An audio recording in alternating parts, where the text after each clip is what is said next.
สวัสดีค่ะเพื่อนๆอันนี้กะสักกะล้างหน้ามา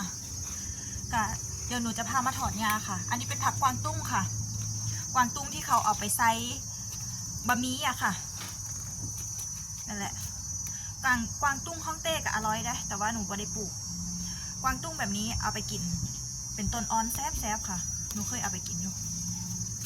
อันนี้ก็ปลูกไว้ละค่ะเหินกับเซาเขาอยู่หรอกมันเหินเจ้าของพื้นที่มันกันนิดเดียวเราก็ปลูกไว้พอได้อยู่ได้กินแล้วค่ะนี่แหละถอนหญ้าออกเพราะว่าหญ้าหลายคักค่ะฝนตกเด้ช่วงนี้ฝนตกชุกเมื่อนี้ก็พอแดดออกไหมแดดออกนี้สงสัยว่าตอนบ่ายฝนก็สิตกอีกละตกหยุดเดี๋ยวหญ้าก็สิได้ตัดหญ้าก็ตัดเองได้นี่อย่าให้เบาหลายครับหญ้าก็ตัดเองเส้นเลือดแขนจนขึ้นเนี่ยเฮ็ดเองป่านว่าแม่นยังจักละวะตอนที่เฮามาอยู่